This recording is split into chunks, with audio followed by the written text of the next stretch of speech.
Hello dear students.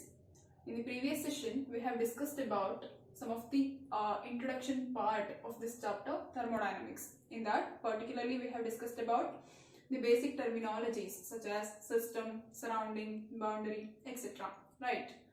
In this session I am going to discuss about the properties of the system and then the types of properties of the system. Okay. Everything in this universe has their own properties. You, even me, we are all having our own properties. Similarly, if you consider anything in this universe as a system, then that system has its own properties.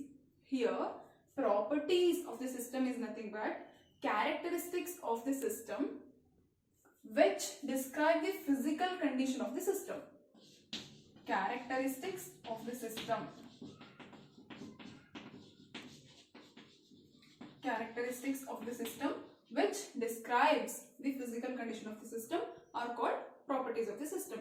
For example, melting point, boiling point, temperature, pressure, volume, concentration, etc. They are all some of the properties of the system. Okay. If the property of the system arises from the bulk behavior of the matter, then that type of property is called macroscopic property. Macroscopic property.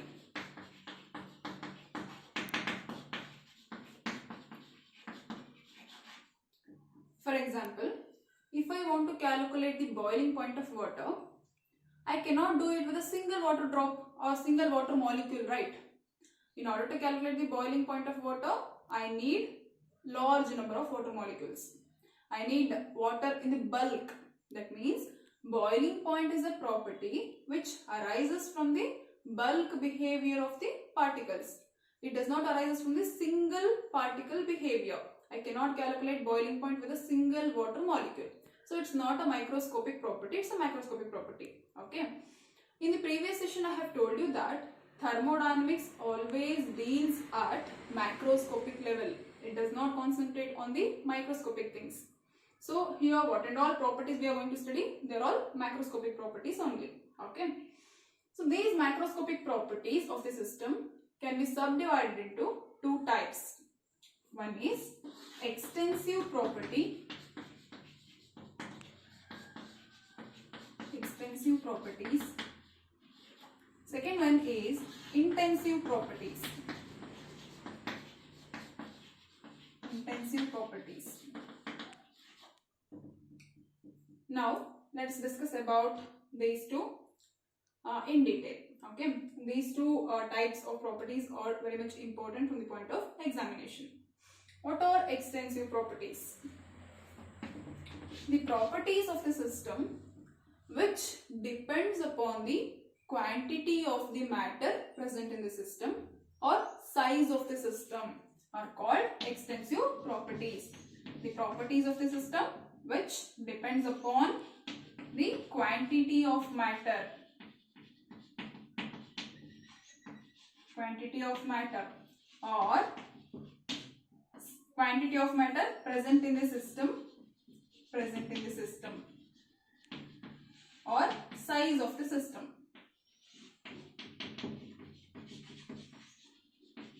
Or size of the system are called extensive properties. Properties of the system which depends upon the quantity of the matter present in the system or size of the system, those type of properties are called extensive properties. And what are intensive properties? The properties of the system which does not depends upon the quantity of matter present in the system or size of the system. They are called intensive properties. Now, let us see the examples for these two properties. First, extensive properties. The examples for the extensive properties are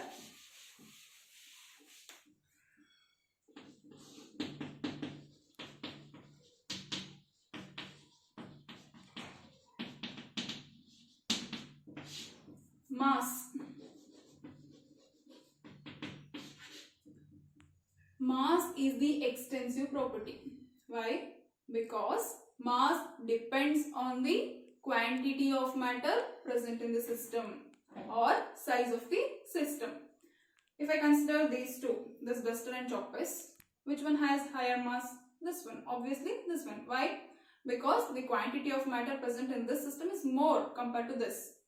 So, mass is an extensive property. Why? Because it depends on the quantity of matter present in the system or size of the system. Similarly, the volume. Volume is also an extensive property. Why? Because it also depends upon the quantity of the matter present in the system or size of the system. As the size of the system decreases, volume also decreases. As the size of the system increases, volume also increases. Hence, it is an extensive property. And another example is number of moles. Number of moles is also extensive property because number of moles also depends upon the quantity of matter present in the system. Then other examples are enthalpy, entropy. I know these terms are very new to you, but don't worry, you are going to study about these terms in the coming session. After studying them, you are going to know why they are extensive in nature. Okay. Another example is energy. Any type of energy is also extensive properties. Okay. So these are some of the examples for extensive properties. Now let us see the examples for intensive properties. Intensive properties. What is intensive property? The property of the system which does not depend upon the quantity of the matter or size of the system. Does not depend.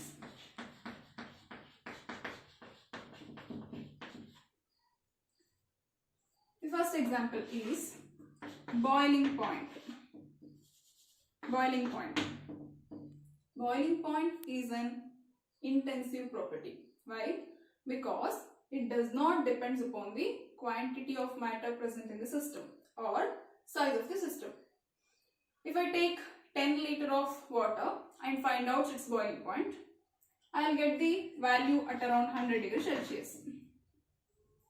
And if I take 1000 liters of water and check out the boiling point, then also I am going to get 100 degrees Celsius only.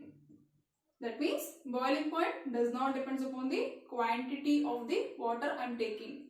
Right. So, boiling point is an intensive property. It does not depend upon the quantity of matter present in the system or size of the system. Similarly, the melting point. If I take a small piece of ice and find out its melting point, or if I take bigger piece of ice and find out its melting point, both values will be same. So, melting point is also an intensive property. It does not depend upon the size of the system. Next, density. Density is also an intensive property. If I take water in a small glass or if I take water in a big bowl, in both the cases, the water has the same density. The value of density of water is same.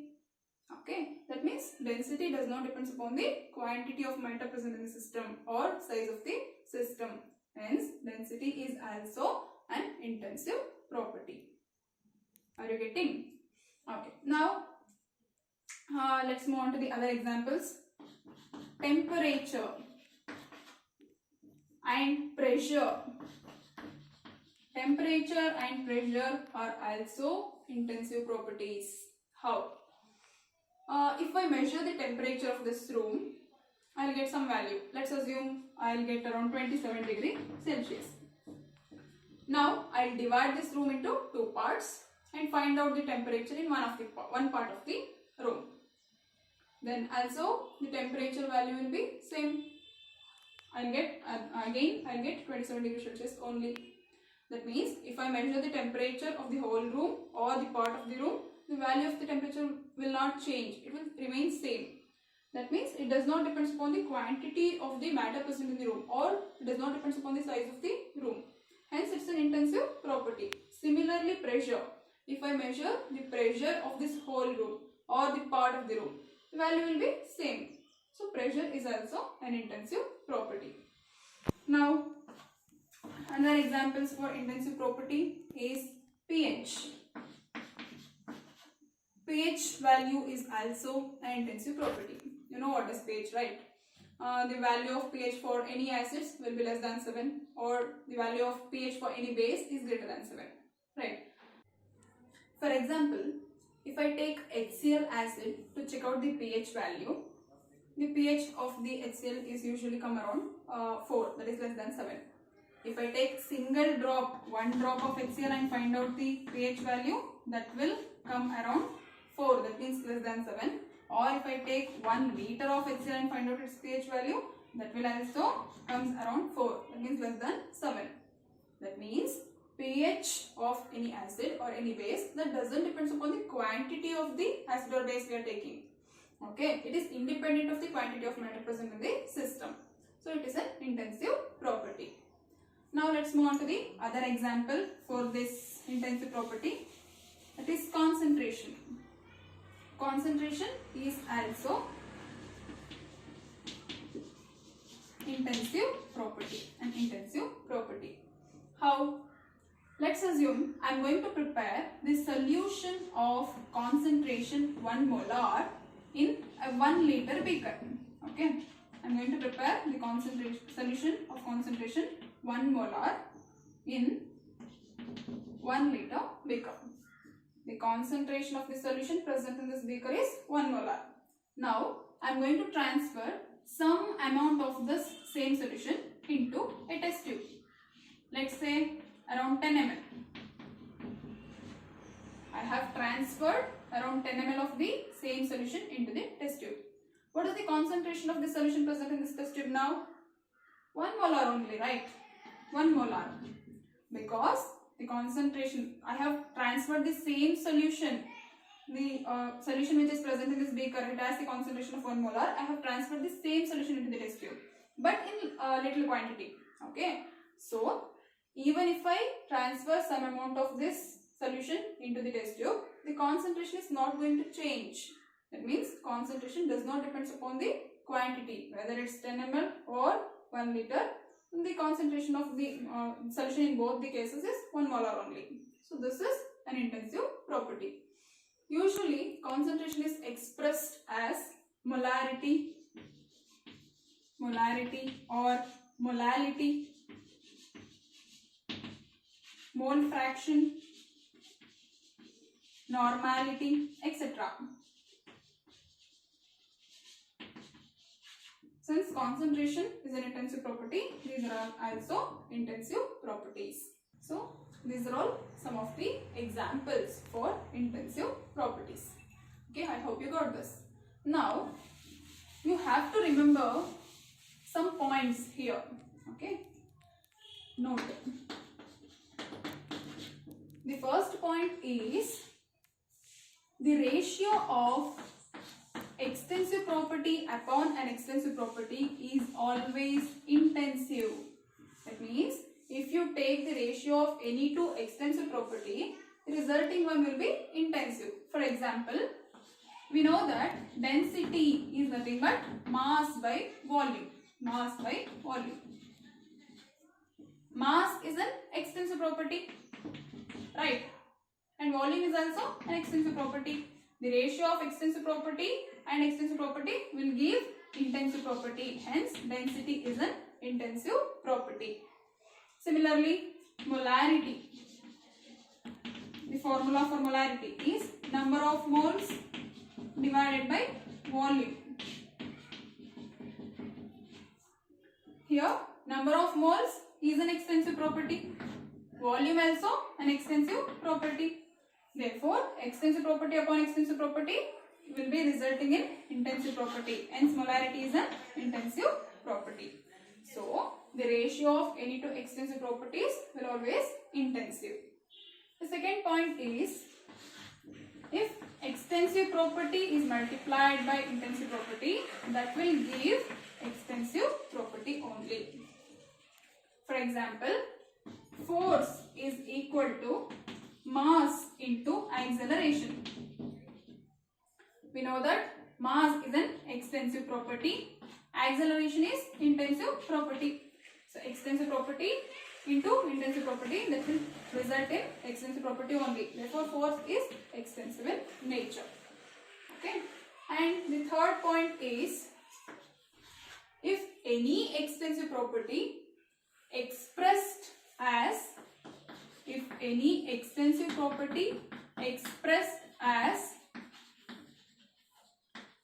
per mole or per mass or per liter or per gram, etc., then that extensive property will become intensive. If any extensive property which is expressed with per mole, per liter, per gram, per mass, etc., then that will become intensive. For example, mass is an extensive property. We know that mass is an extensive property. But if mass is expressed as mass per mole, then that will become intensive. Okay. And volume is an extensive property. But volume per liter will become intensive. Similarly, enthalpy is an extensive property. But enthalpy per mole is an intensive property.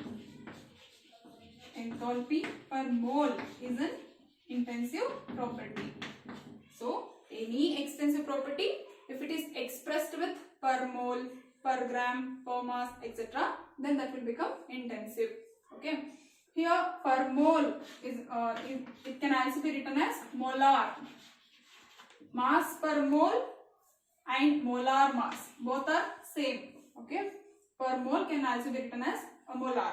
So, any extensive property, if it is expressed as per mole, per mass or per liter, etc., or if it is expressed with the word molar, then that will become intensive. Mass is extensive, molar mass is intensive. Okay, I hope you got this. So this is all about the properties of the system and types of properties of the system. Here you need to remember the definition of extensive property and intensive property and examples. Okay. Now I'll tell you one easy trick to remember the extensive and intensive properties, because I have seen most of the students will get confused with the definition of extensive and intensive properties. Intensive property is nothing but does not depends upon the size of the system or quantity of the matter, right? That means it is independent on the size of the system or quantity of the matter present in the system. Here you have to remember I relationship. Intensive property is independent. Independent of what? Independent of size of the system or quantity of the matter present in the system. And extensive is opposite to that. Extensive is dependent on the size of the system or quantity of the matter. It's an easy trick, okay? I relationship. Intensive property is nothing but independent on the size of the system or quantity of matter present in the system. So this is all about the properties of the system and its type, okay?